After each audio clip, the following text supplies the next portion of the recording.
Dans cette vidéo, on va parler de plateformes de crypto-monnaie, d'exchange pour investir dans des crypto-monnaies, le Bitcoin, l'Ethereum, ou peu importe la crypto-monnaie. Et la question qu'on va se poser, c'est est-ce qu'on peut faire confiance à ces plateformes pour investir dans des crypto-monnaies, à ces exchanges? Je vais répondre à cette question tout de suite, mais avant ça, intro.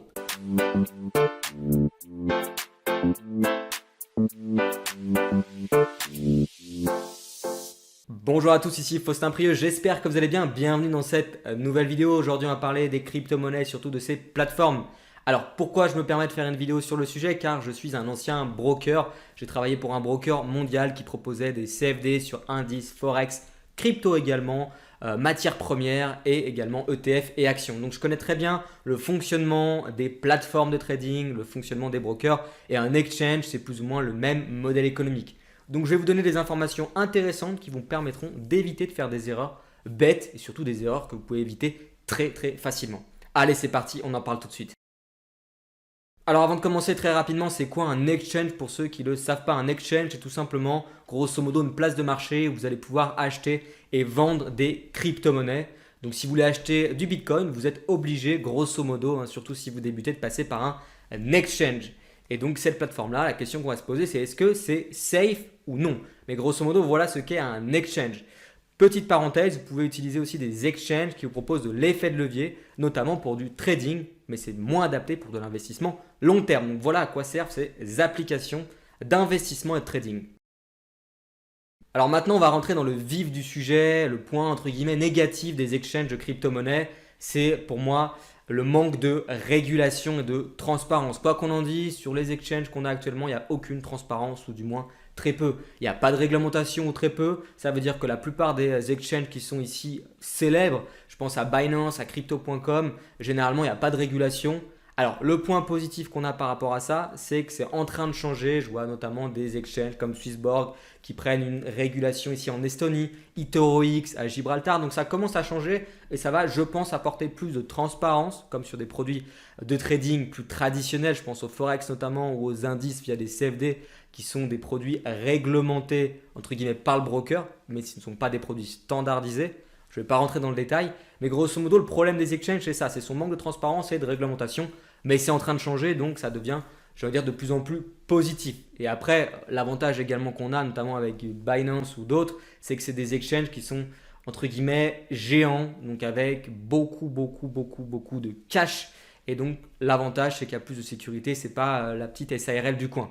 Donc ça, c'est une chose, mais ça reste quand même assez délicat car vous n'avez pas de protection des fonds comme vous pouvez avoir dans une banque classique où vous avez 100 000 francs, 100 000 euros de protection.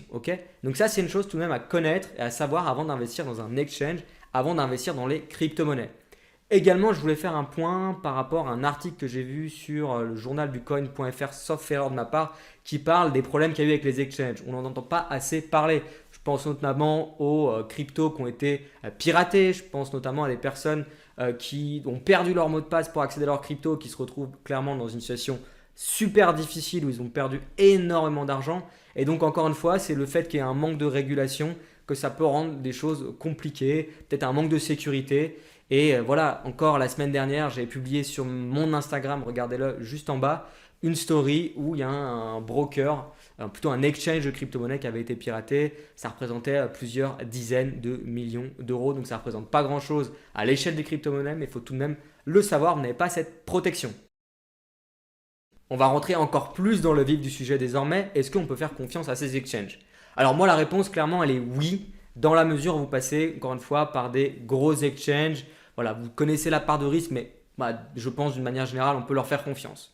En revanche, là où on ne peut pas leur faire confiance du tout, c'est lorsque vous achetez par exemple de l'Ethereum, du Bitcoin et que vous mettez ce qu'on appelle des ordres conditionnels, par exemple un stop loss ou un take profit. Surtout, ne le faites pas si vous faites de l'investissement long terme dans les crypto-monnaies. Et je dis un exemple tout bête, vous souhaitez acheter de l'Ether parce que vous croyez dans le projet Ethereum, vous allez acheter de l'Ether mais vous allez mettre un niveau de stop loss.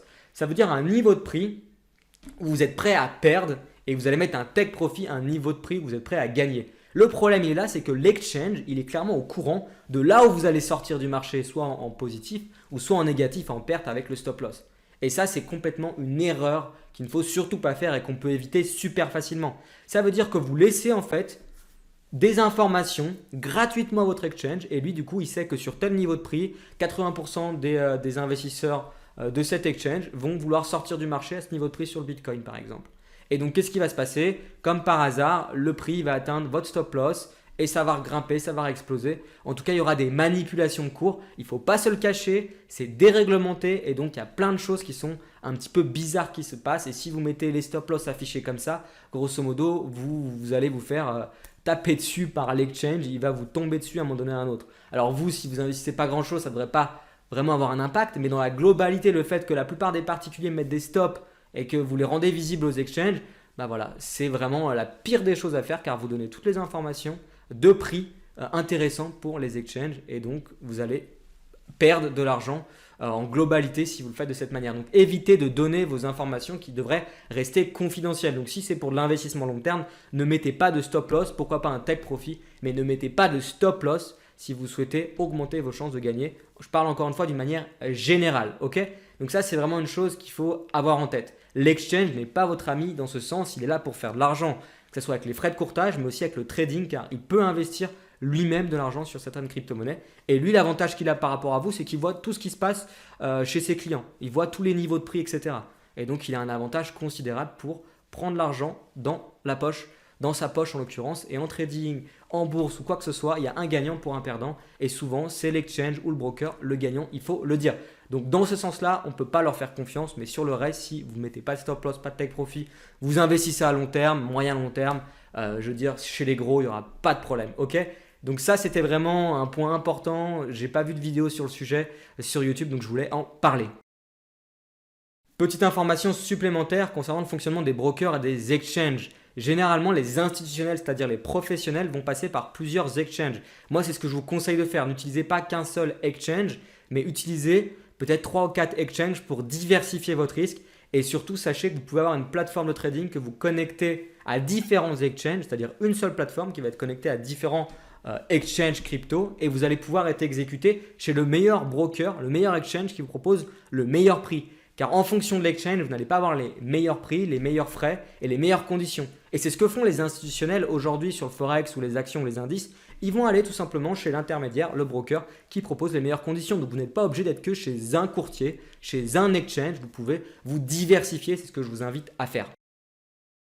Alors pour conclure cette vidéo, moi je vais vous dire que non, il ne faut pas avoir peur des exchanges. Faites juste attention à certaines pratiques que je viens de vous citer dans cette vidéo. Essayez d'aller tendre plutôt vers des exchanges qui commencent à se réglementer, qui essayent de jouer le jeu pour rendre ce domaine un peu plus sain. Mais grosso modo, si vous voulez investir sur des crypto-monnaies, vous savez comment vous devez agir maintenant. Voilà, cette vidéo maintenant terminée. J'espère que ça va vous éclairer un petit peu sur le fonctionnement. Si vous avez des questions, n'hésitez pas à les mettre en commentaire. Si vous aimez la vidéo, vous mettez un like et surtout, abonnez-vous à cette chaîne YouTube. Pour ceux qui souhaitent apprendre le trading à mes côtés, je le rappelle, c'est tout à fait gratuit. Vous avez les liens d'information dans la barre d'infos de cette vidéo. Si vous souhaitez également apprendre le trading sur crypto-monnaie, on parle un petit peu moins d'investissement, mais plus de trading en l'occurrence. C'est l'objet de la chaîne UGK Trading.